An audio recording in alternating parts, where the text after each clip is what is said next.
નમસ્કાર મિત્રો, આજે ફરી એક વખત આપની સમક્ષ ઉપસ્થિત થયો છું પ્રજાતંત્રના પ્રશ્નો ભાગ 18 લઈને. મિત્રો, આપ સૌએ પ્રજાતંત્રના પ્રશ્નો વિભાગને ખૂબ પ્રેમ કર્યો છે, ખૂબ સમર્થન આપ્યું છે.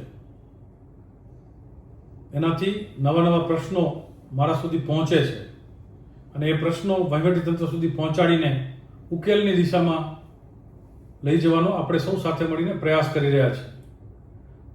મારી આપને વિનંતી છે કે આપના ધ્યાનમાં આવતા પ્રજાહિતના પ્રશ્નો પોઝિટિવ વેમાં ઉકેલી શકાય એવા પ્રશ્નો એ સતત મને મોકલતા રહો.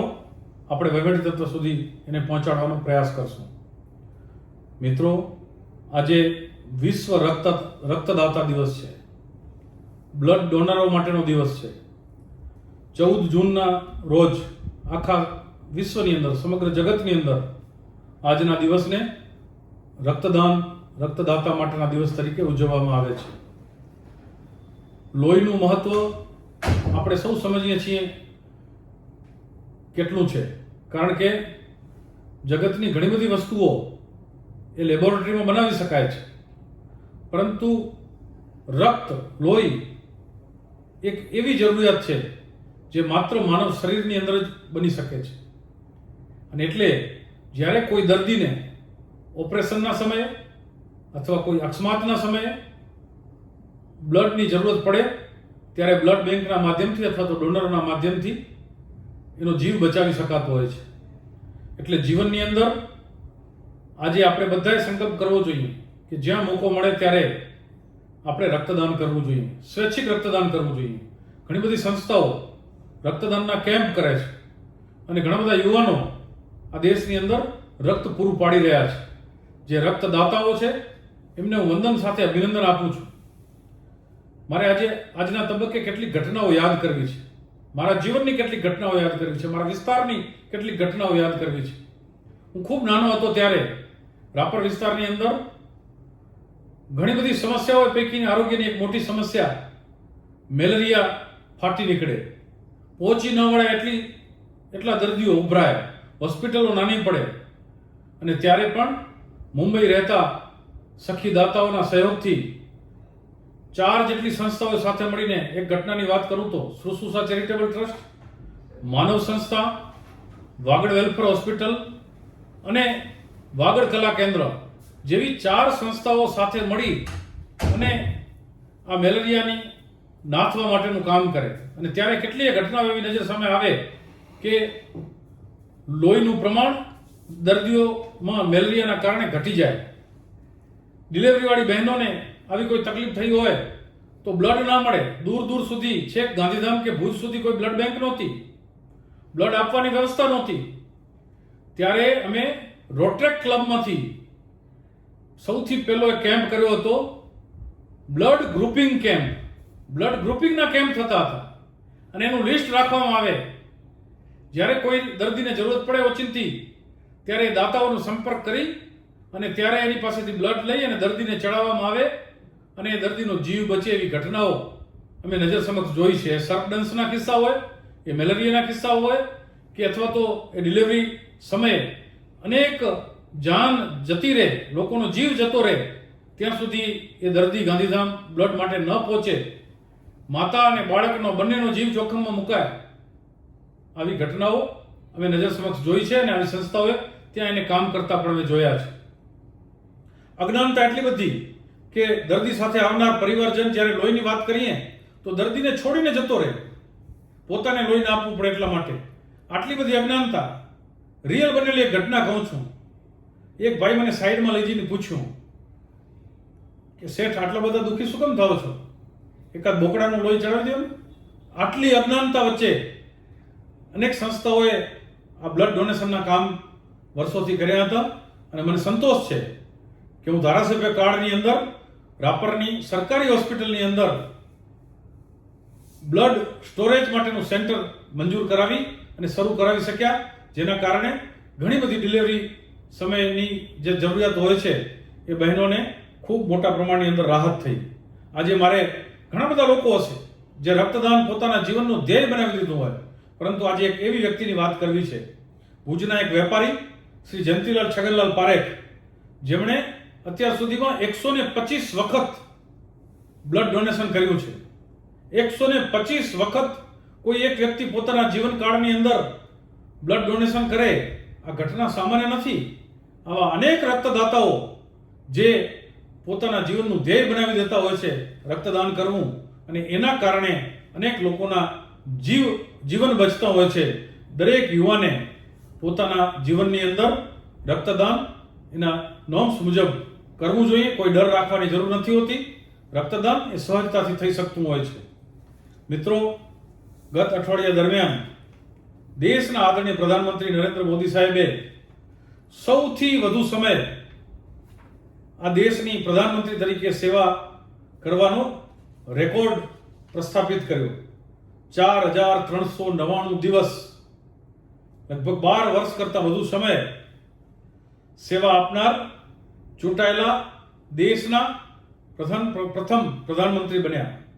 પ્રધાનમંત્રી તરીકે રાષ્ટ્રની સેવાની સતત ત્રીજી ઐતિહાસિક ટર્મ એ રાષ્ટ્રનું નેતૃત્વ કરી રહ્યા છે. તેમણે એમના જીવનકાળ દરમિયાન આ દેશના વિકાસના અનેક કામો કર્યા છે. દેશના ડેવલપમેન્ટના અનેક કામો કર્યા છે, જેના માટે કોઈ 2-5 મિનિટમાં કહી ન શકાય. વિશ્વ કક્ષાએ ભારત દેશને સન્માન અપાવવાનું કામ કર્યું છે. 32 જેટલા આંતરરાષ્ટ્રીય સન્માનો જેમને પ્રાપ્ત થયા છે. દુનિયાની, વિદેશની, અલગ અલગ દેશોની સંસદોની અંદર, 19 જેટલા દેશની સંસદોની અંદર એમને સંબોધન કરવાનો સૌભાગ્ય પ્રાપ્ત થયું છે. વિશ્વને માર્ગદર્શન કરવાનો મોકો મળ્યો છે. વિશ્વ શાંતિ માટે, પર્યાવરણ સુરક્ષા માટે અને રિન્યુએબલ એનર્જીનો ઉપયોગ થઈ શકે એના માટે એમણે વિશ્વનું માર્ગદર્શન કર્યું છે. આઝાદી પછી જન્મ લેનાર એ પ્રથમ પ્રધાનમંત્રી છે. પોતાની રાજકીય કારકિર્દીની અંદર એક પણ ચૂંટણી હાર્યા નથી અને એક પણ દિવસ રજા લીધી નથી.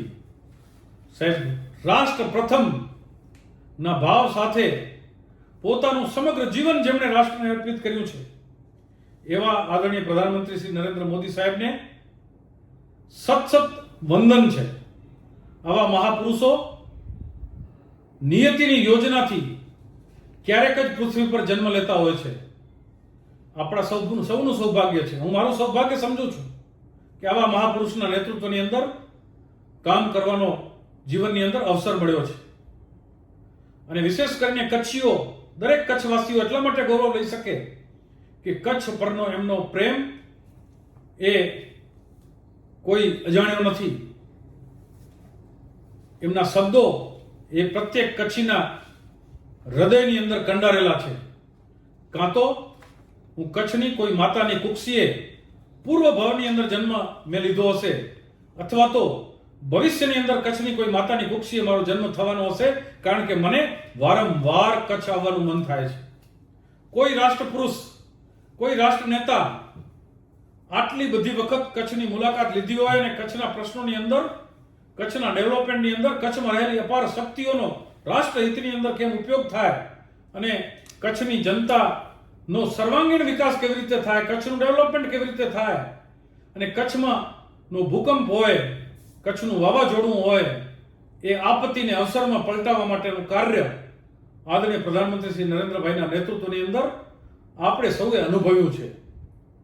દેશના વિકાસની અનેક વાતો માધ્યમોની અંદર થઈ, અનેક રાષ્ટ્ર નેતાઓએ, અનેક વિશ્વના નેતાઓએ એમનામાં રહેલી ક્ષમતાની વાતો કરી, પરંતુ એમના નેતૃત્વની અંદર છેલ્લા 25 વર્ષની અંદર કચ્છની જે કાયાપલટ થઈ છે એમાંની કેટલીક મુખ્ય બાબતો આજે મારે ચોક્કસપણે કહેવી જોઈએ.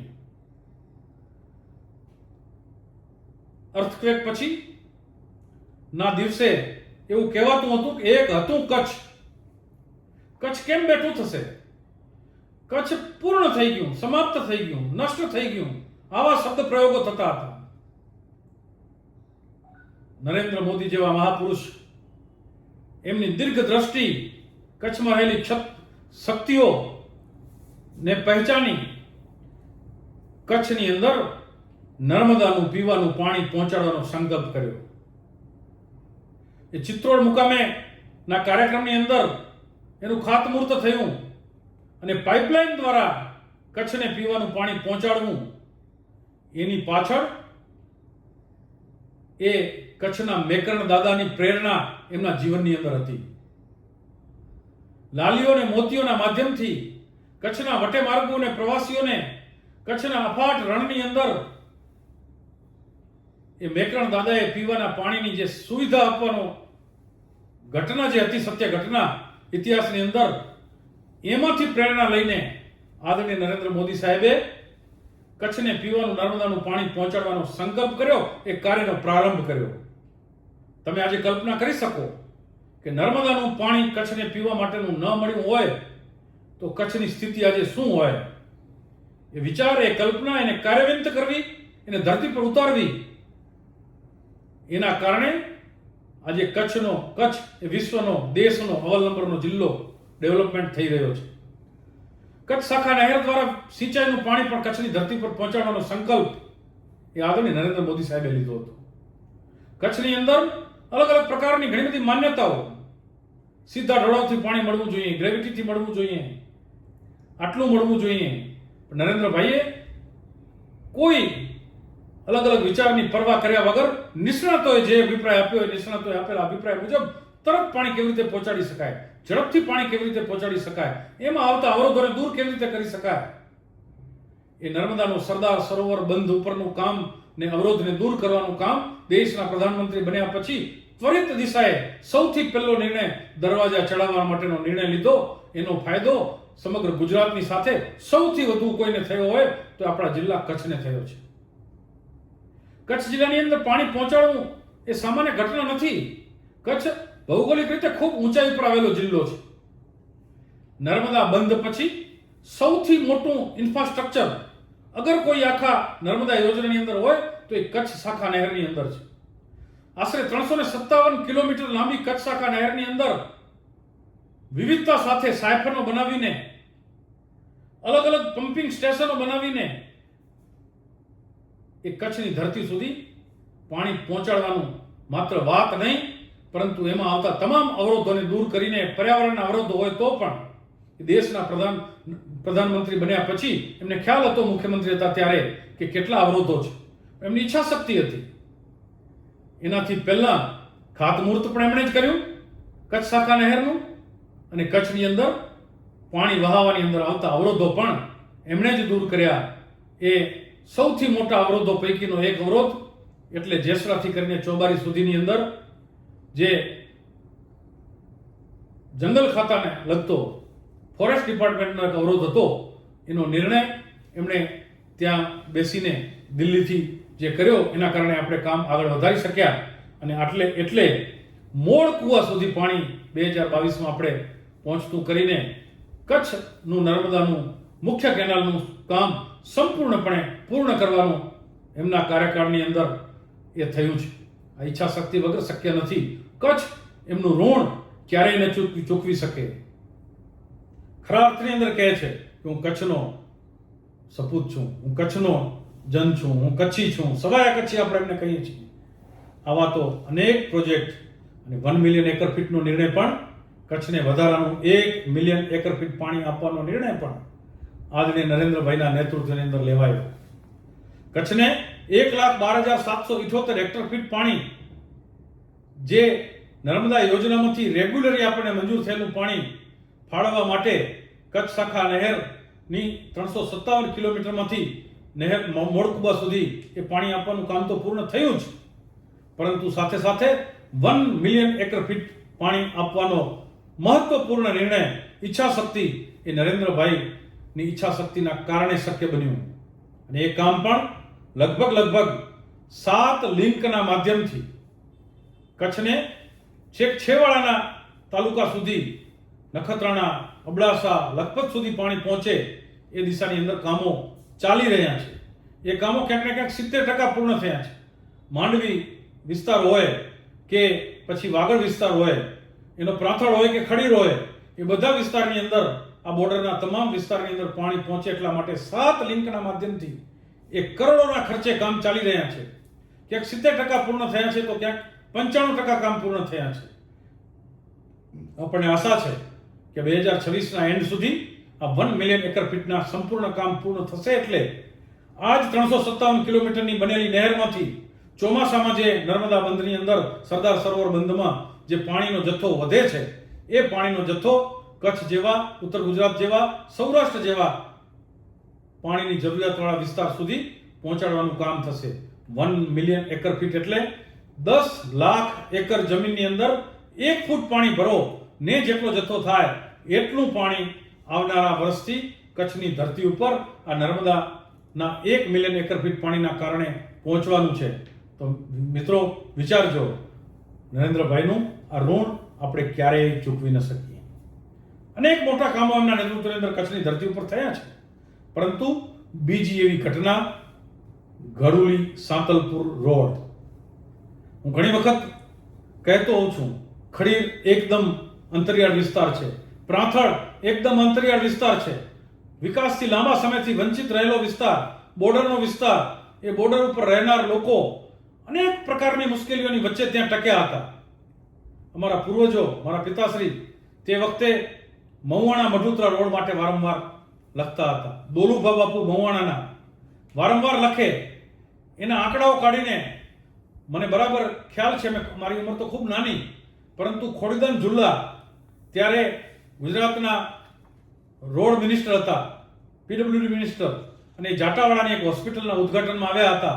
અને ત્યારે એ પ્રાંથળ વિસ્તારના બધા જ આગેવાનોએ એમની પાસે જે રજૂઆત કરી હતી, અને એ રજૂઆતની અંદર મહુવાણા મઢુતરા રોડ થવાના કારણે આ ગડુલી સુધી જો આ રોડને લંબાવવામાં આવે તો કેટલી લિગ્નાઇટની ટ્રકો અહીંથી ચાલે, કેટલી સિમેન્ટ ભરેલી ટ્રકો અહીંથી ચાલશે, અને એના કારણે અંતર કેટલું ઘટે, કેટલું ડીઝલ બચે, કેટલું વિદેશી ઊંડિયામણ બચે, એવા ફિગરો કાઢીને તે વખતના મંત્રીઓ પાસે રજૂ કર્યા હતા, પરંતુ પરિણામ નહોતું મળ્યું.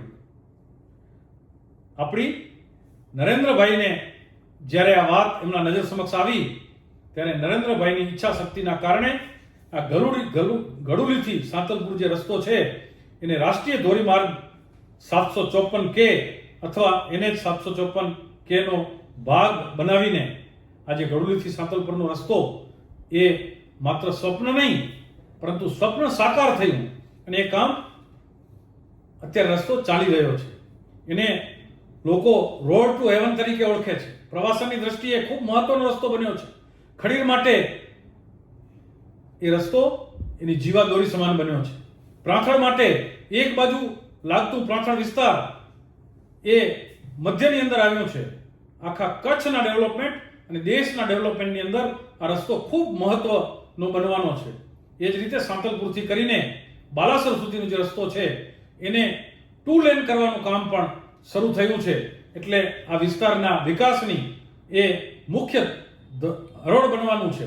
અને એ માટે પણ આપણે નરેન્દ્રભાઈના ઉપકારને, એમની દીર્ઘ દ્રષ્ટિને, અને કોઈ પણ કામ એ માત્ર રજૂઆત ન રહે પણ રાષ્ટ્રનું હિત હોય તો એના માટે એને પ્રાયોરિટી આપી અને એ કામને આગળ વધારવાનું કામ એમણે કર્યું છે. એટલે ખડીરની અંદર પ્રવાસન ડેવલપ થયું છે. આપણે સૌ સમજીએ છીએ કે ખડીર જે છે એ વિશ્વની ધરોહર છે. એવી જ રીતે બીજું એક મહત્વનું આ ખડીર માટેનું કામ જો કોઈ હોય તો એ છે એકલ બાંભણકા રોડ. વર્ષોથી ત્રીજી ચોથી પેઢી આપણે થઈ હશે, વડીલો પાસે સાંભળ્યું છે કે ખડીર વિસ્તાર એ ભચાઉ તાલુકાનો ભાગ, અને ભચાઉ એમને જવું હોય તો છેક રાપર થઈને લગભગ 150 થી 170 કિલોમીટર, ધોરાવીરાથી ભચાઉ પહોંચવું હોય તો 150 થી 170 કિલોમીટર કાપીને આવે ત્યારે મામલતદારનું કામ થઈ શકે, ત્યારે તાલુકા પંચાયતનું કામ થઈ શકે. 12 જેટલા ગામ ખડીર બેટની અંદર, અને એ ખડીર ટાપુની અંદર રહેનાર લોકો અનેક મુશ્કેલીઓની વચ્ચે, અનેક તકલીફોની વચ્ચે પોતાનું જીવન ત્યાં ટકાવી રાખ્યું. મેં એક વખત, મને બરાબર યાદ છે, ધારાસભ્ય તરીકે હું પ્રવાસ ખડીરનો કર્યો ત્યારે ત્યાંના યુવાનો, ત્યાંના સામાજિક આગેવાનો અને બહેનો પણ બહાર આવીને કહેતી હતી કે અમારે કયા કારણોસર અહીંયા રહેવું. એટલે એકલ બાંભણકા એ દરેક ખડીરવાસી માટે ખૂબ અગત્યનો વિષય હતો.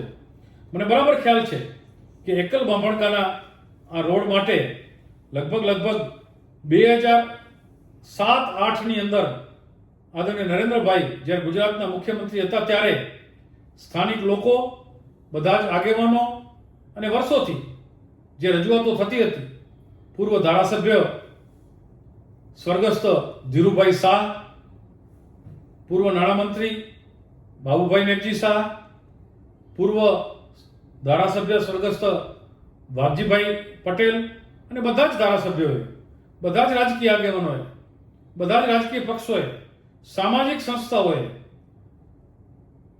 અને ત્યાંના ખડીરના આગેવાનોએ સતત રજૂઆતો કરી અને લગભગ 2007-8ની અંદર 42 કરોડ જેવી રકમ એ પ્રાથમિક રીતે મંજૂર કરવામાં આવી હતી. કેન્દ્ર સરકારમાં આદરણીય નરેન્દ્ર મોદી સાહેબના નેતૃત્વની અંદર ભારતીય જનતા પાર્ટીની સરકાર આવી પછી વાઇલ્ડ લાઇફ ક્લિયરન્સના ઘણા બધા પ્રશ્નો લાંબો સમય સુધી ચાલ્યા. મુખ્યમંત્રી તરીકે મોદીજીએ પૈસા તો મંજૂર કર્યા, પણ કચ્છ ડેઝર્ટ સેન્ચુરી માંથી પસાર થતો હોવાથી આ રસ્તો તત્કાલિક કેન્દ્ર સરકાર પર્યાવરણ અને વાઇલ્ડ લાઇફ સમિતિએ આ પ્રોજેક્ટને વર્ષો સુધી અટકાવી રાખ્યો હતો. મને બરાબર યાદ છે કે જ્યારે આદરણીય ત્રિકમભાઈ જિલ્લા પંચાયતના અધ્યક્ષ હતા, આદરણીય અરજણભાઈ રબારી એ પણ ભારતીય જનતા પાર્ટીના મારી સાથે મહામંત્રી હતા, ત્યારે અમે ત્રિકમભાઈ પાસે જઈએ અને પુરાવાઓ એકત્રિત કરતા હતા. કોઈકે મને એમ કહ્યું કે વર્ષો પહેલા ત્યાંથી અછત રાહતની અંદર કામો થયેલા હતા અને એસટીની બસ ચાલતી હતી, પાણીનું પરબ હતું. આના કેટલાક પુરાવાઓ એકત્રિત કર્યા પછી એ જિલ્લા પંચાયતમાંથી આ રસ્તાને લગતી જરૂરી પુરાવા સહિતની વિગતો રાજ્ય સરકાર મારફત કેન્દ્ર સરકારમાં મોકલી અને કોઈ પણ સેન્ચુરીમાંથી, કોઈ પણ ડેઝર્ટ સેન્ચુરીમાંથી પરંપરાગત જે રસ્તો હોય છે એને ક્યારેય બંધ કરી શકાતો નથી હોતો, એવા મુદ્દા હેઠળ અને મોસાળે જમણ અને મા પીરસનારી આદરણીય નરેન્દ્રભાઈ મોદી સાહેબ નેશનલ બોર્ડ ફોર વાઇલ્ડ લાઇફના પોતે અધ્યક્ષ, અને ત્યારે એમને નિર્ણય લેવાનો હોય અને એટલે 2018ની અંદર આખરે આ પ્રોજેક્ટને ગ્રીન સિગ્નલ અને મંજૂરી આપવામાં આવી. પર્યાવરણ અને ઘુડખરને લગતા બધા જ જે વન્યજીવોને લગતા એને નુકસાન ના થાય એવી રીતે એ રસ્તાની પહોળાઈ અને ડિઝાઇનમાં ફેરફાર કરવાના હેતુ સાથે આને બદલાવ કરવામાં આવ્યો અને લગભગ આ રસ્તો પૂર્ણ થવાથી ખડીર અને ભચાઉ વચ્ચેનું અંતર જે છે એમાં 100 કિલોમીટરનો ઘટાડો થશે અને આ રસ્તો બનવાથી બીજો રોડ ટુ હેવન રસ્તો આપણને મળશે. આખો ભચાઉ તાલુકાનો એ પાર્ટ અને ખડીરનો એ પાર્ટ એ બંને ડેવલપ થશે. એકલ માતા અને એની આજુબાજુના વિસ્તારથી કરીને ખડીર સુધીના એ વિસ્તારની અંદર ડેવલપમેન્ટની અંદર ખૂબ ગતિ આવશે. મને લાગે છે કે આના કારણે આપણું પ્રવાસન એ ઝડપથી વધશે, ઘણા બધા સાઇડ બેનિફિટ મળી શકે. આવા મહત્વના કામ છેલ્લા 12 વર્ષની અંદર આદરણીય નરેન્દ્ર મોદી સાહેબના નેતૃત્વની અંદર કચ્છની અંદર થયા છે.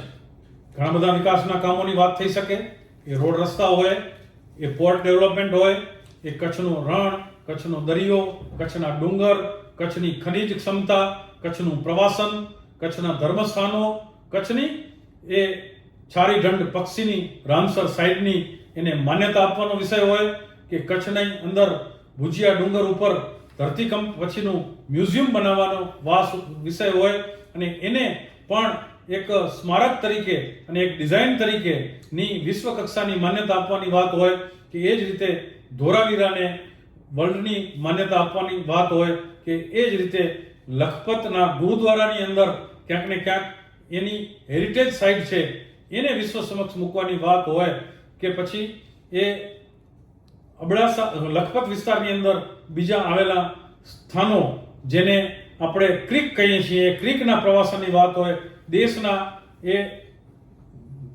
વિકાસની દ્રષ્ટિએ અનેક કામો કહી શકાય એના અલગ અલગ સબ્જેક્ટ વાઇઝ અને ખાસ કરીને પ્રજાહિતની અંદર એમણે છેવાડાના માનવીને ધ્યાનમાં રાખીને જે મહત્વપૂર્ણ નિર્ણયો લીધા છે એના ઉપર એક આખી સિરીઝ કરવાનું અમે વિચારી રહ્યા છીએ. મિત્રો, આજે એક વાત કરવી છે. રાજ્યના નવા ડીજીપી જ્ઞાનેન્દ્રસિંહ મલિકને જે જવાબદારી આપવામાં આવી છે એમને અભિનંદન પાઠવવા છે. સમગ્ર કચ્છની જનતા વતી અભિનંદન એટલા માટે પાઠવવા છે કે શ્રી મલિક સાહેબ એ કચ્છના એસપી તરીકે ખૂબ સરસ કામગીરી કરીને કચ્છના લોકોનો પ્રેમ પ્રાપ્ત કરીને એમણે કચ્છની અંદર સેવા બજાવી છે. તેઓ હરિયાણાના વતની છે. ભુજના એસપી તરીકે જ્યુબિલી ગ્રાઉન્ડની બાજુમાં જ એમનું નિવાસ હતું. અનેક વખત મળવાનું થયું છે. અનેક વખત એમની સાથે કચ્છની સરહદી જિલ્લાની વિશેષ જરૂરિયાતોને ધ્યાનમાં રાખીને ચર્ચાઓ પણ થયેલી છે. અને એ જ જ્ઞાનેન્દ્રસિંહ મલિક સાહેબ જ્યારે રાજ્યના નવા ડીજીપી બન્યા છે ત્યારે કચ્છને એમના અનુભવોનો ચોક્કસપણે લાભ મળશે. અને સૌથી પહેલો લાભ મળ્યો પણ ખરો. સરહદી ગામોમાં વરિષ્ઠ પોલીસ અધિકારીઓ 2 દિવસની કચ્છની મુલાકાતે આવે અને બોર્ડરના ગામોની અધિકારીઓ મુલાકાત લે એ પ્રકારનો નવતર પ્રયોગ અંતર્ગત એ ડીજીપી શ્રી ચૌધરી સાહેબ રાપર તાલુકાના છેવાડાના સરહદી ગામોની અંદર 2 દિવસ માટે આવ્યા અને સીઆઈડી ક્રાઇમ ગાંધીનગરના ડીઆઈજી પીકે એન ડામોર સાહેબ એ ખાવડા વિસ્તારની અંદર દેઢિયા અને એની આજુબાજુના ગામોની અંદર મુલાકાત માટે આવ્યા. પ્રજા સાથે એમણે સીધો સંવાદ કર્યો. સરહદી ગામોની સમસ્યાઓને સમજ્યા. સરહદી ગામના લોકોના મનની અંદર જે અપેક્ષાઓ, આશાઓ, આકાંક્ષાઓ છે એને સમજવાનો પ્રયાસ કર્યો. નાના નાના કેટલાય વિષયો જે છે એ એમના માધ્યમથી સરકાર સુધી પહોંચશે, ડિપાર્ટમેન્ટ સુધી પહોંચશે અને બોર્ડરની અંદર રહેતા બોર્ડરના સંત્રી રૂપ પ્રજાજનો અને સરકાર સાથેનો સીધો સંવાદ, સીધો સેતુ એ લાંબા ગાળે ખૂબ ફાયદાકારક રહેશે. બીજો એવો જ મહત્વનો નિર્ણય એટલે રાજ્યના તમામ પોલીસ અધિકારીઓ પીએસઆઈ પીઆઈ થી કરીને ટોપ લેવલના અધિકારી સુધી તમામ અધિકારીઓ રોજ 2 કલાક પ્રજાજનો માટે ફાળવે આ પ્રકારનો જે મહત્વનો નિર્ણય લીધો છે એના માટે રાજ્યના ડીજીપી શ્રી મલિક સાહેબની આપણે ભૂરી અનુમોદના કરીએ છીએ, એમને અભિનંદન પાઠવીએ છીએ અને ડીજીપી તરીકે કચ્છ એ એમના ચોક્કસપણે આપણે આશા રાખીએ કે એમના પ્રાયોરિટી જિલ્લાની અંદર ચોક્કસપણે રહેશે. મિત્રો, હમણાં જ વેકેશનો ખુલ્યા, શાળાઓ શરૂ થઈ, કોલેજો હવે શરૂ થશે. કચ્છની અંદર કચ્છના જે મંત્રી તરીકે સેવા આપી રહ્યા છે એ આદરણીય ત્રિકમભાઈ શિક્ષણ ડિપાર્ટમેન્ટ જોઈ રહ્યા છે. એવા જ કચ્છના બીજા ધારાસભ્ય આદરણીય અનિરુદ્ધભાઈ એ રાજ્યના બીજેપીના મહામંત્રી પણ છે. આ બધાએ સાથે મળીને પહેલી વખત આપણને આનંદ થાય, બધા જ ધારાસભ્યોએ સાથે મળીને, શ્રીમાન કેશુભાઈ પટેલ હોય કે આપણા સાંસદ શ્રી વિનોદભાઈ ચાવડા હોય, એવી જ રીતે શ્રી પ્રદ્યુમનસિંહ જાડેજા હોય કે શ્રી વિરેન્દ્રસિંહ જાડેજા હોય, બધા જ ધારાસભ્યોએ સાથે મળીને જે પ્રયાસો કર્યા એનું પરિણામ એ આવ્યું કે ચાલુ વર્ષે અંજારની અંદર પોલિટેકનિક કોલેજ શરૂ થઈ રહી છે. એ જ અંજાર તાલુકાની સિનગરાની અંદર વર્ષોથી આપણી માંગણી હતી એક કૃષિ કોલેજ શરૂ થઈ રહી છે. ભુજની અંદર વેટરનરી કોલેજ શરૂ થઈ રહી છે. માંડવી તાલુકાના ગઢસીસાની અંદર આર્ટ્સ, કોમર્સ, સાયન્સ ત્રણેય સ્ટ્રીમની કોલેજ આ જ વર્ષે શરૂ થઈ રહી છે. રાપરની અંદર વર્ષોથી હરિયાણા સંકુલની અંદર ચાલતી કોલેજ, જેના માટે નવું બિલ્ડિંગ તો મંજૂર થયું હતું પણ જમીનનો પ્રશ્ન હતો, એ પ્રશ્ન પણ ઉકેલાયો છે અને એનું પણ નિરાકરણ થયું છે. નવી કોલેજનું બિલ્ડિંગ ત્યાં બનવાનું છે. જિલ્લા શિક્ષણાધિકારી શ્રી સંજય પરમારની મહેનતને પણ યાદ કરવી જ રહી. જિલ્લા શિક્ષણાધિકારી તરીકે સંજય પરમારનો કાર્યકાળ એ ખૂબ સારો કાર્યકાળ ગણાશે, કારણ કે એમના આ જ કાર્યકાળની અંદર ઘણા બધા શિક્ષણના કામો થયા છે, ખૂબ સારા રિઝલ્ટ પણ વધ્યા છે. ચાલુ વર્ષે એક નવતર પ્રયોગ કરીને એમણે કચ્છની અંદર લગભગ 15,000 જેટલા વિદ્યાર્થીઓનો ડ્રોપ આઉટ છે. આ સંખ્યા નાની નથી. સમાજ જીવનના લોકોએ, રાજકીય જીવનના લોકોએ પણ ચિંતા કરવાની જરૂર છે. જિલ્લા શિક્ષણાધિકારી તો આ કામ કરે જ છે. 15,000 વિદ્યાર્થીઓનો ડ્રોપ આઉટ, એના મૂળમાં જવાની જરૂર છે. સરકારે એક નિર્ણય લીધો કે 5મા ધોરણ પછી જો સંખ્યા નહીં હોય તો વિદ્યાર્થી એ શાળાની અંદર છઠ્ઠું ધોરણ નહીં થાય. પણ કચ્છ એ ભૌગોલિક દ્રષ્ટિએ અલગ પ્રકારનો જિલ્લો છે. કચ્છની અંદર ઘણા બધા ગામ કરતા વાંઢો વધુ છે. હું રાપર તાલુકાની વાત કરું તો 97 ગામ છે અને 150 વાંઢ છે. તો વાંઢની અંદર 25-50 પરિવાર રહેતા હોય એક સાથે, તો એ છઠ્ઠા ધોરણનો ક્લાસ ક્યારેય પણ પૂર્ણ થાય એટલી સંખ્યા નથી મળવાની. અને એ બાળકોને આપણે એમ કહીએ કે ગામની અંદર સ્કૂલની અંદર જાઓ, એ પોતાના નિવાસથી 2, 3, 4, 5 કિલોમીટર સુધી દૂર હોય. આ જ સ્થિતિ લખપતમાં છે, આ જ સ્થિતિ અબડાસાની અંદર છે. તો કચ્છની વિશેષ ભૌગોલિક સ્થિતિને ધ્યાનમાં રાખીને ગુજરાત સરકારે કે ભારત સરકારે નીતિની અંદર બદલાવ કરવો જોઈએ. અને વિશિષ્ટ રીતે આ જે કારણો છે, એક કારણ એ છે કે છઠ્ઠા ધોરણની અંદર નજીકમાં સ્કૂલ નહીં હોવાના કારણે પોતાના ગામની અંદર કે વાંઢની અંદર રહેલી સ્કૂલની અંદર સરકારના નિયમોના કારણે છઠ્ઠું ધોરણ બંધ થવાના કારણે ઘણા બધા વિદ્યાર્થીઓ એ 5મા ધોરણ પછીનો અભ્યાસ એને છોડી દીધો. કેટલીક જગ્યાએ 8મા ધોરણ સુધીની સ્કૂલ છે પણ હાઈસ્કૂલ નથી. તો હાઈસ્કૂલ નહીં હોવાના કારણે, પોતાના ગામની અંદર હાઈસ્કૂલ નહીં હોવાના કારણે ભણવાની તીવ્ર ઈચ્છા હોવા છતાં એ વિદ્યાર્થી અથવા તો એ દીકરીને સામાજિક કારણોસર, રૂઢિગત કારણોસર, પરંપરાગત કારણોસર હજી દીકરીઓને પોતાના મા બાપ એ દૂરના ગામની અંદર 13, 14, 15 વર્ષની દીકરીને ભણવા માટે નથી મોકલતા. એને બદલાવ તમે તાત્કાલિક નહીં કરી શકીએ. તો એટલા માટે આવી સ્કૂલોની અંદર 8મું ધોરણ પણ, 9મું ધોરણ પણ શરૂ થાય, 10મું થાય, 11મું અને 12મું પણ થાય તો જ એ ડ્રોપઆઉટ છે એ ઘટી શકે.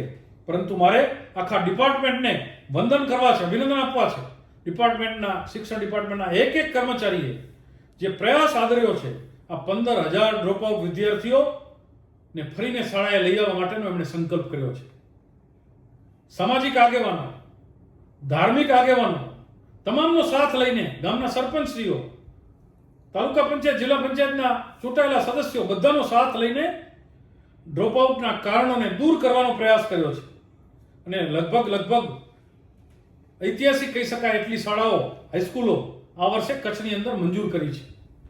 લગભગ પહેલી વખત 38 જેટલી ઇન્ટિગ્રેટેડ શાળાઓને મંજૂરી આપવામાં આવી છે.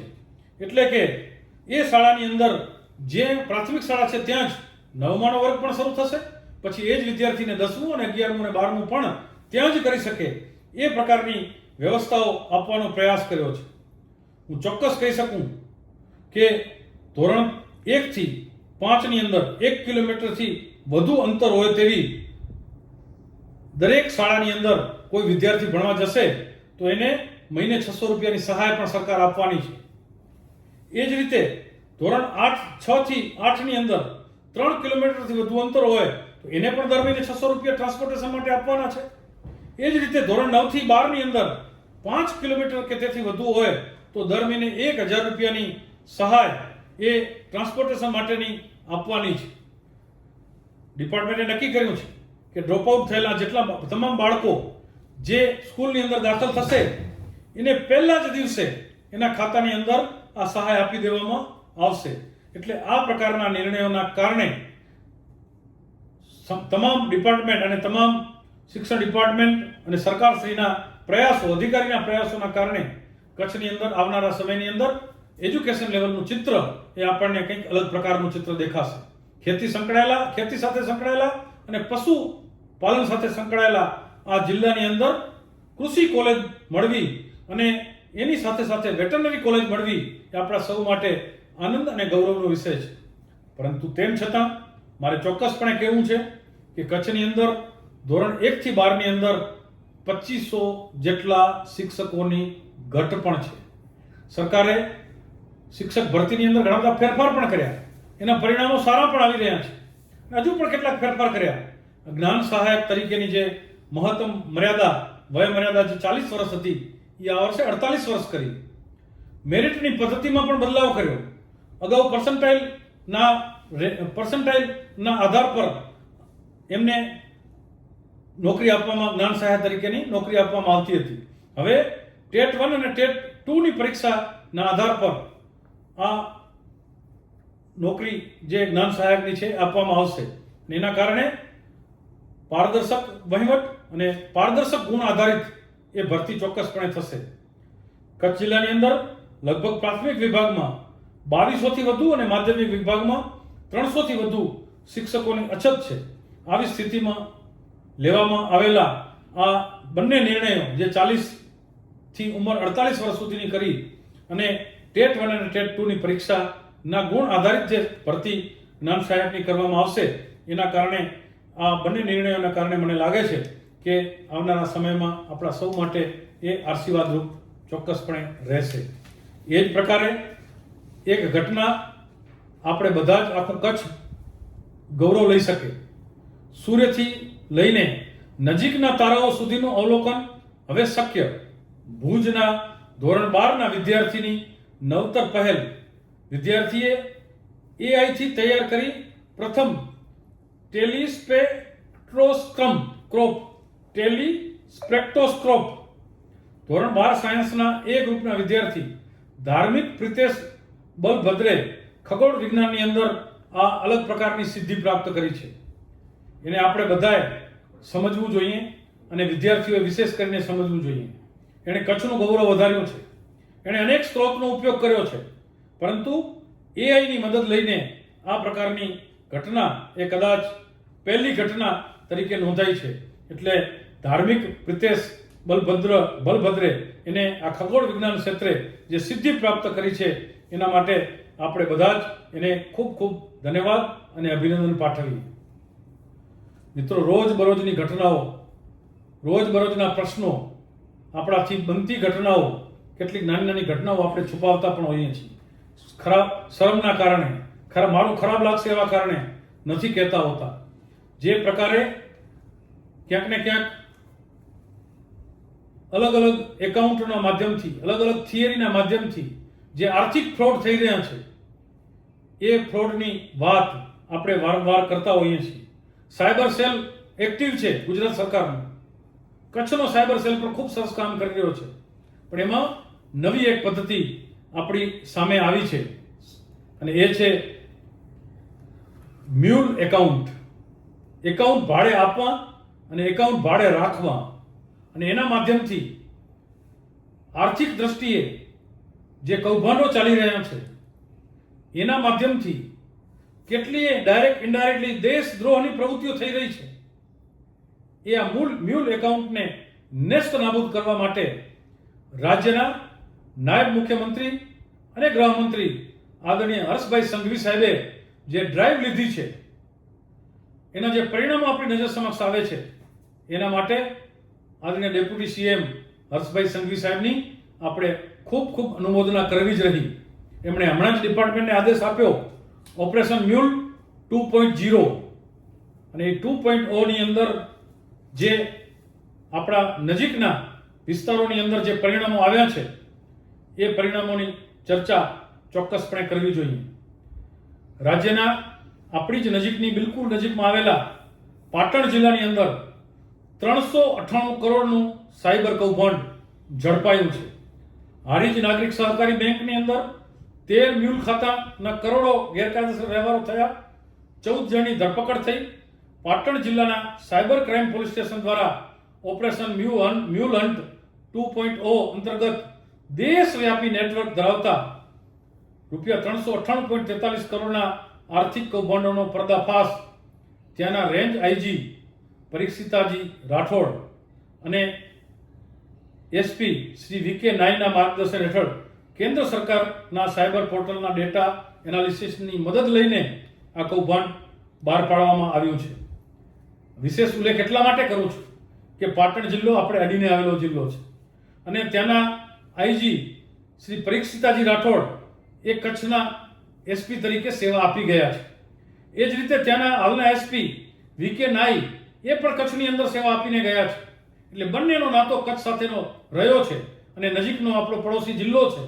અને ત્યાં જે પ્રકારે આ પ્રકારની સહકારી બેંકોના માધ્યમથી અલગ અલગ ખાતા ખોલીને જે મ્યુલ એકાઉન્ટો ખોલી આપવામાં આવ્યા છે, એને કેમ માની લઈએ કે એની અંદર કોઈ કર્મચારીઓની સંડોવણી ન હોય? સ્વાભાવિક શંકા જાય કે ક્યાંક ને ક્યાંક મીઠી નજર હોય તો જ આ પ્રકારનું કામ થતું હોય.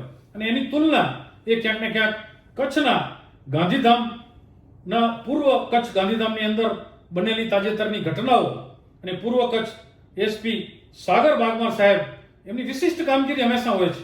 એમને પણ આપણે અભિનંદન અને અનુમોદના આપીએ છીએ. એ હંમેશા ડિપાર્ટમેન્ટની અંદર કાંઈક ને કાંઈક હટીને કામગીરી કરે છે. અને એમના નેતૃત્વની અંદર પૂર્વ કચ્છના સાયબર સેલે પણ ઐતિહાસિક કામગીરી કરીને લગભગ 44 કરોડનું આ પ્રકારના કૌભાંડો બહાર લઈ આવવાનું કામ કર્યું છે. વિવિધ બેંકોની અંદર એકાઉન્ટ ખોલાવીને 8 જેટલા લોકોની એ ગાંધીધામની અંદર ઓળખ પણ થઈ છે. કોઈ એક ફાર્મ હાઉસની અંદર બેસીને કોઈ એક નેતૃત્વ કરતા હોય, એક જણ હેન્ડલ કરતા હોય અને કેટલાય જરૂરતમંદ અથવા ભોળા અથવા તો મજૂર કક્ષાના લોકો પાસેથી બેંકની અંદર એકાઉન્ટ ખોલાવી અને એની જે કીટ છે એ કીટ પોતે રાખી લઈ અને આ પ્રકારના કાર્યો, એ કૌભાંડ માત્ર દેશવ્યાપી નથી, પણ જે મળતી માહિતી મળી છે એ પ્રકારે ક્યાંક ને ક્યાંક શ્રીલંકાથી પણ આ જ પ્રકારના વ્યવહારો આ બેંક એકાઉન્ટોના માધ્યમથી થયા છે. બંને જગ્યાએ જેમ પાટણની અંદર હારીજ નાગરિક સહકારી બેંકની ડિટેલ સાથે માહિતી આપી, એ જ રીતે હું ઈચ્છું કે કચ્છના અધિકારીઓ પણ જે બેંકની અંદર એકાઉન્ટો ખુલ્યા હોય, જે બેંક ક્યાંક ને ક્યાંક ડાયરેક્ટ ઇનડાયરેક્ટલી જાણતા અજાણતા કોઈ કર્મચારીની મેલી મુરાદના કારણે અથવા કોઈ પર્ટિક્યુલર વ્યક્તિઓની મેલી મુરાદ અથવા તો ભોળપણ અથવા તો એના સંબંધોનો ઉપયોગ કરીને જો એનો દુરુપયોગ થયો હોય તો આ બેંકોના નામ સાથે એ ડિક્લેર કરવામાં આવે તો પ્રજાને પણ ખબર પડે. એટલે આવી જ્યારે ઘટનાઓ બનતી હોય, કોઈ કૌભાંડ જ્યારે બહાર આવતું હોય, ત્યારે બધી જ વસ્તુ પ્રજા સમક્ષ મુકાય એ પણ ખૂબ જરૂરી છે. આ જ રીતે કચ્છ જિલ્લાની અંદર જે પણ બેંકો છે એ બેંકોના કર્મચારીઓ, એ બેંકના કરતા હરતા, બેંકના મેનેજમેન્ટ સાથે જોડાયેલા સૌ પદાધિકારીઓને પણ આ ઘટનાઓમાંથી શીખ મેળવવી જોઈએ અને પોતાની બેંકોની અંદર આવી કોઈ ઘટના તો નથી બનતી ને, એના માટે જાગૃત રહેવું જોઈએ. કારણ કે મ્યુલ એકાઉન્ટ એ માત્ર કોઈ આર્થિક ગુનો છે એટલું નહીં, પણ આ મ્યુલ એકાઉન્ટના માધ્યમથી ક્યાંક ને ક્યાંક દેશને નુકસાન થઈ શકે એ પ્રકારના કાર્યો પણ થવાની પૂરી સંભાવના છે. એ જ રીતે નશાનો જે કારોબાર ચાલે છે, એ નશાનો કારોબાર તોડી પાડવા માટે દેશના ગુજરાતના આદરણીય ગૃહમંત્રી શ્રી અને ડેપ્યુટી સીએમ હર્ષભાઈ સંઘવી સાહેબે જે ડ્રાઈવ લીધી છે, એના પરિણામો જે આવ્યા છે, એની અંદર પણ આ પ્રકારના મ્યુલ એકાઉન્ટો ક્યાંક ને ક્યાંક એના માધ્યમથી આર્થિક વ્યવહારો થતા હોય. એટલે કચ્છની જેટલી પણ આ પ્રકારની સહકારી બેંકો છે અથવા જે બાકીની બેંકો છે, એના મેનેજમેન્ટ સાથે સંકળાયેલા લોકો, એના ડિરેક્ટરો, એના ચેરમેન, એના વાઇસ ચેરમેન, એના કર્મચારી આ પણ સાવચેતી સાથે આ પ્રકારે પોતાની બેંકની અંદર કોઈ બેંક એકાઉન્ટ નથી ખુલતા ને, એ ચોક્કસપણે ચેક કરવું જોઈએ અને સરહદી જિલ્લાની અંદરથી આ પ્રકારની પ્રવૃત્તિઓ બંધ થાય, નેસ્ત નાબૂદ થાય, એ પ્રકારનું કાર્ય આપણે પણ કરવું જોઈએ. એઝ એ નાગરિક તરીકે આપણે પણ આપણા એકાઉન્ટનો કોઈ દુરુપયોગ કરે એ ક્યારેય ચલાવી લેવાય નહીં. એટલે કોઈ બેંક એકાઉન્ટની, કોઈ નાગરિક પોતાના એકાઉન્ટની કીટ એ ક્યારેય કોઈને નહીં આપવી જોઈએ, કોઈ કર્મચારીને પણ નહીં આપવી જોઈએ, કોઈ ઓળખીતાને પણ નહીં આપવી જોઈએ, અને કોઈ ઓટીપી જે આપતો હોય છે એ ઓટીપી પણ ક્યારેય કોઈને નહીં આપવો જોઈએ. કારણ કે તમારા બેંક એકાઉન્ટનો દુરુપયોગ પણ થઈ શકે. નાના દુરુપયોગ એ ક્યાંક ને ક્યાંક આપણા ધ્યાનમાં આવતા હોય છે, અને એ હોય છે ઘણી વખત સરકારી જે ખરીદી ચાલતી હોય છે ટેકાના ભાવે. આ ટેકાના ભાવે ખરીદીની અંદર કેટલાય ખેડૂતોનો ઉપયોગ ક્યાંક ને ક્યાંક એ વેપાર સાથે સંકળાયેલા લોકો કરતા હોય છે. એ પણ આપણી નજર સમક્ષ આવ્યું છે. મેં અગાઉ પણ એ વિષય લીધો છે એટલે દોહરાવતો નથી, પણ આપના માધ્યમથી, આ શ્રેણીના માધ્યમથી ખેડૂતોને કહેવા માંગુ છું કે આ પ્રકારે પણ આપણા એકાઉન્ટનો દુરુપયોગ ક્યારેય નહીં થવા દેવો જોઈએ. મિત્રો, ચોમાસું નજીક આવ્યું છે. ચોમાસાની અંદર કેટલીક ઘટનાઓ બનતી જ હોય છે અને એનાથી સાવચેતી રાખવી એ આપણા દરેકનું કર્તવ્ય હોય છે. દર ચોમાસે ઇલેક્ટ્રિસિટી વાયરિંગના કારણે, થાંભલાઓના કારણે, ડીપીના કારણે શોર્ટ સર્કિટની ઘટનાઓ બનતી હોય છે અને માનવ જિંદગી અને પશુઓના મૃત્યુના કિસ્સાઓ આપણી સામે આવતા હોય છે. અત્યારથી જ પીજીવીસીએલ ડિપાર્ટમેન્ટ પોતાની ડીપીઓ જે છે એને 3-4 વર્ષ પહેલા ખૂબ સરસ કામ કર્યું હતું. તમામ ડીપીઓને કવર કરી હતી, પણ ક્યાંક ને ક્યાંક એ ફ્રેમ સ્ટ્રક્ચર ખુલી ગયું હોય એવું ભુજ શહેરની અંદર પણ આપણને દેખાય છે. ક્યાંક એમાં જાળી થઈ ગઈ હોય એવું પણ આપણને દેખાય છે. ક્યાંક એ કચરાનું સ્થાન બની ગયું હોય એવું પણ આપણને દેખાય છે. તો તો ચોમાસાથી પહેલાં જે કેટલાક કરવાના કામો છે એ પૈકી આ કામ પણ કરવું જોઈએ. હું આ એટલા માટે વાત કરી રહ્યો છું કે જે છેલ્લા 5 વર્ષના ફિગરો આપણી સામે આવ્યા છે એ 5 વર્ષના ફિગરો એવા છે કે 340 જેટલા માનવ અને પશુઓ આ વીજ અકસ્માતના કારણે મૃત્યુ પામ્યા છે. આંકડો નાનો નથી.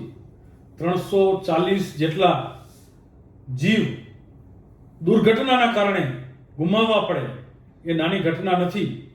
અને એટલે વીજ અકસ્માત ટાળવા માટે આપણે બધાએ પ્રયાસો કરવા જોઈએ.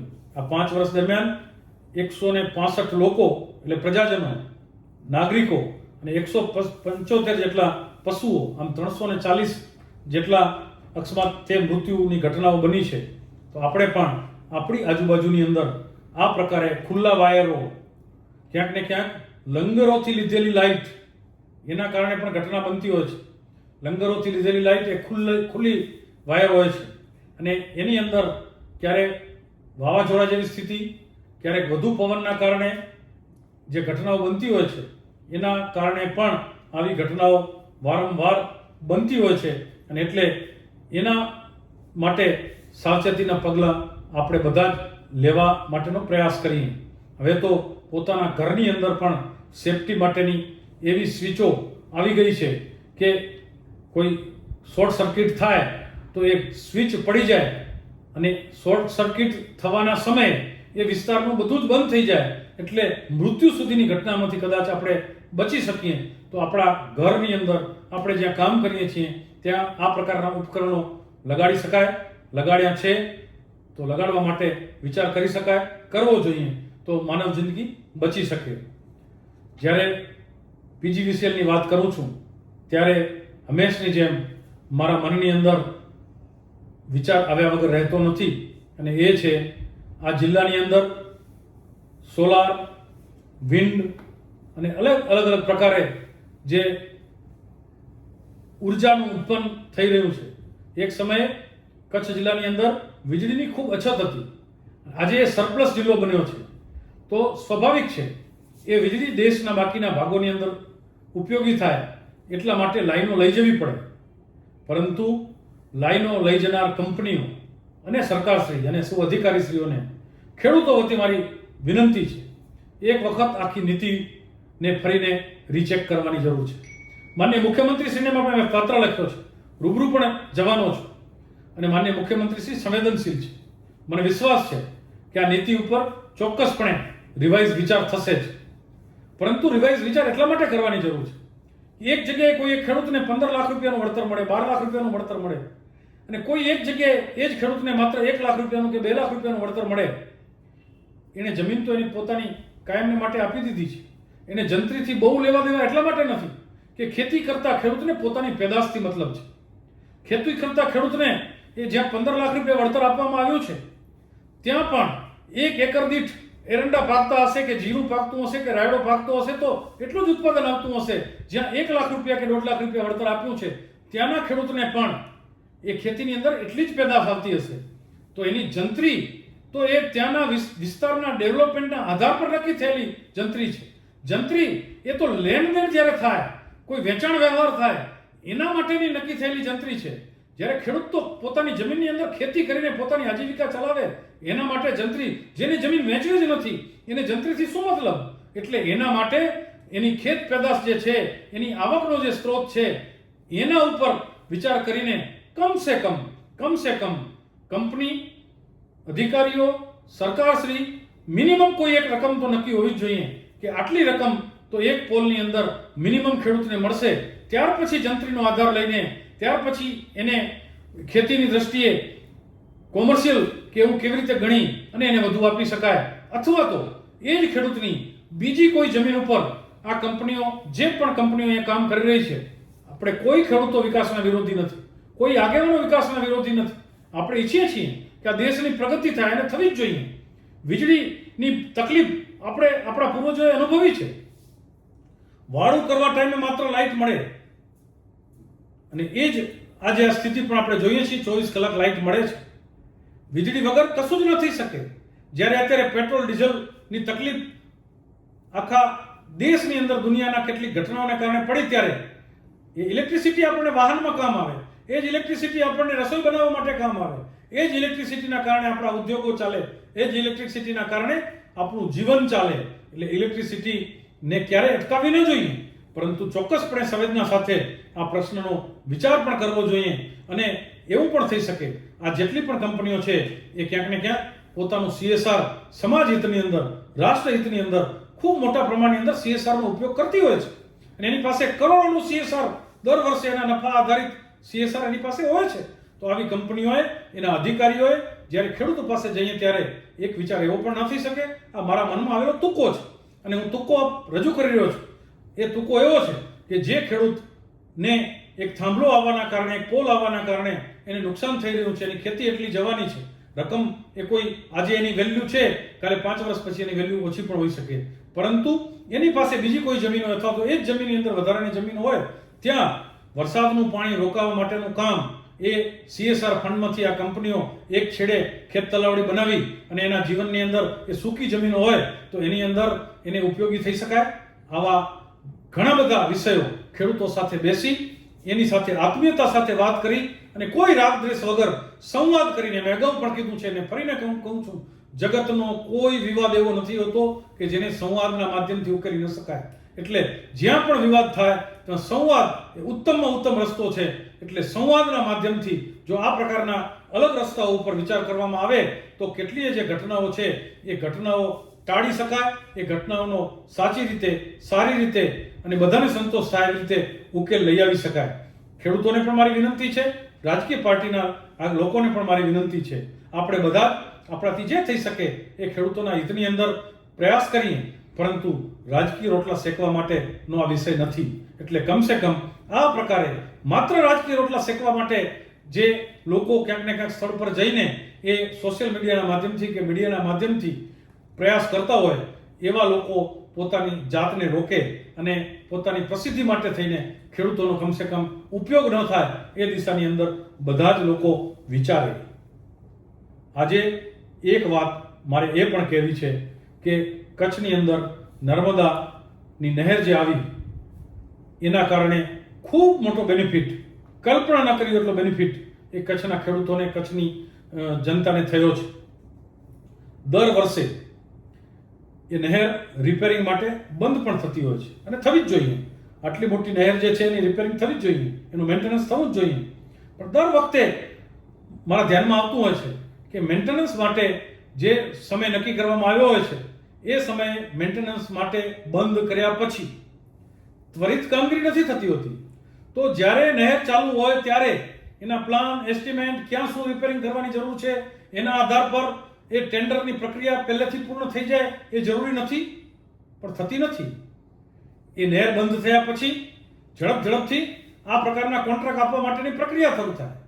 ત્યાર પછી કોન્ટ્રાક્ટ અપાય અને કોન્ટ્રાક્ટની અંદર ઘણી વખત પહેલી જ વખતમાં એ યોગ્ય કોન્ટ્રાક્ટર ન મળે તો ફરીને બીજી વખત બીજો ટ્રાય થાય અને તે દરમિયાનમાં ખેડૂતોને કપાસ કે બાકીનું ઉનાળુ વાવેતર કરવાનો સમય આવી જાય. એટલે ખેડૂતનો દીકરો છે એના માટે એ પાણી અગત્યનું હોય છે. એટલે એ અધીરો બને, એ રજૂઆત કરે અને એ જે કેનાલ રિપેરિંગ કરવાનું જે કામ હોય છે, મેન્ટેનન્સ કરવાનું કામ હોય છે એ પૂર્ણ થાય, ન થાય, ઓછું થાય, વધુ થાય, સારી ક્વોલિટીનું થાય, ન થાય અને ખેડૂતોની ડિમાન્ડને ધ્યાનમાં રાખી અને જરૂરિયાત હોય એટલે આપણે પાણી છોડી દઈએ. ક્યાંક ને ક્યાંક આગેવાન તરીકે મનની અંદર શંકા ઉપજાવે છે કે ખરા અર્થની અંદર આ કામ સમયસર નથી થતું, એની પાછળના ઈરાદાઓ બીજા તો કોઈ નથી ને. ખેડૂતો તો જાગૃત છે જ, પણ આગેવાનો જાગૃત થઈને, અધિકારીઓ જાગૃત થઈને, ઉચ્ચ અધિકારીઓ જાગૃત થઈને સમયસર આ કામ થાય એ દિશાની અંદર કમસે કમ આવતા વર્ષથી તો પ્રયાસ કરવો જ જોઈએ. અને આપણે એને અહેવાલો આવે છે, ખેડૂતોની રજૂઆતો જે આવે છે, સાહેબ ગાગોદરની પેટા કેનાલ વારંવાર તૂટે છે, વાંઢિયાની પેટા કેનાલ હમણાં જ શરૂ થઈ, એ જ રીતે માખેલથી કરીને ટગા કે વિસ્તારના ગામોની અંદર જે કેનાલ શરૂ થયાને બહુ સમય નથી થયો, પરંતુ વારંવાર ક્યાંક ગાબડા પડવાનું, તૂટવાની ઘટનાઓ આવે છે અને એના કારણે એ માત્ર આર્થિક નુકસાન રિપેરિંગ કરવાનું છે એટલું નથી, પરંતુ એ નહેર જે 15 દિવસ મહિનો બંધ રહે એના કારણે ખેડૂતોને જે પાણી મળવું જોઈએ સમયસર પાકને ન મળે એના કારણે આ રાષ્ટ્રને ખૂબ મોટું નુકસાન થાય છે. એટલે કોઈ એક અથવા અમુક લોકોના વ્યક્તિગત હિતો માટે આવા કામો જે ડિલે થાય એના કારણે જે નુકસાન થઈ રહ્યું છે એ માત્ર એટલી રકમનું નથી. કોઈને ફાયદો થઈ રહ્યો છે તો એ કદાચ એને વ્યક્તિગત કે અમુક લોકોને જે ફાયદો થતો હશે એટલી રકમ પૂરતો ફાયદો નથી, રાષ્ટ્રને અને ખેડૂતોને ખૂબ મોટું નુકસાન થઈ રહ્યું છે. એટલે આ દિશાની અંદર ઉચ્ચ અધિકારીશ્રીઓએ અને આપણે સૌએ સાથે મળીને આગામી વર્ષોની અંદર એડવાન્સની અંદર જ્યાં રિપેરિંગની આવશ્યકતા છે અને ખેડૂત સંસ્થાઓ પણ, કિસાન સંઘ વગેરે ખેડૂત સંસ્થાઓ પણ પહેલેથી નક્કી કરે કે અમારા વિસ્તારની અંદર આ 10 કિલોમીટરની નહેરની અંદર આટલા ગાબડા અથવા તો આટલી માટી જે છે એને આવતા વર્ષે સાફ કરવાની આવશ્યકતા છે, એનો એક ડેટા એકત્રિત કરવો જોઈએ અને ડિપાર્ટમેન્ટને લખીને આપવો જોઈએ. અને એ કામ 2 મહિનાનો સમય એ ખૂબ નાનો સમય નથી હોતો. 2 મહિનાની અંદર આજના એન્જિનિયરિંગની અંદર આજની મશીનરી અને અત્યારે જે આપણને મહાકાય મશીનો જે ઉપલબ્ધ છે એ મશીનરીનો ઉપયોગ કરીએ તો 2 મહિનાની અંદર બધું જ થઈ શકે. પરંતુ એના માટે સ્પષ્ટ, સાચો અને નિષ્પક્ષ અને નિસ્વાર્થ ઈરાદો એ ખૂબ આવશ્યક છે. મિત્રો, મારે સરકારશ્રીને અભિનંદન પણ આપવા છે અને એ છે મુન્દ્રા તાલુકાની અંદર 6 જેટલા માર્ગ જેને 4 લેન માટે મંજૂરી આપી અને ગુજરાત સરકારે, ગુજરાતના આદરણીય મુખ્યમંત્રીશ્રીએ 629 કરોડ જેવી માતબર રકમ મંજૂર કરી છે. ત્યાંના જાગૃત ધારાસભ્યશ્રીને પણ શ્રીમાન અનિરુદ્ધભાઈ દવે સાહેબને પણ અભિનંદન આપવા છે અને સરકારશ્રીને પણ અભિનંદન આપવા છે. મુખ્યમંત્રીશ્રીના આ નિર્ણયથી મુન્દ્રા લુણી, વડાલા, દેસલપર, સિરાચા, મુન્દ્રા ઝરપરા, કાંડાગરા સહિતના અનેક રસ્તાઓનો જે સમાવેશ કરવામાં આવ્યો છે, પણ સાથે સાથે એડવાન્સમાં જાગૃતિ રાખીને આ રસ્તાઓ ઉપર આવતી ગોલાઈઓ એ ઓછી થઈ શકે એમ છે. આ રસ્તા ઉપર આવતા બ્રિજ જેનું નિર્માણ પહેલેથી વધુ પહોળું કરીને કામ આગળ વધારી શકાય એમ છે.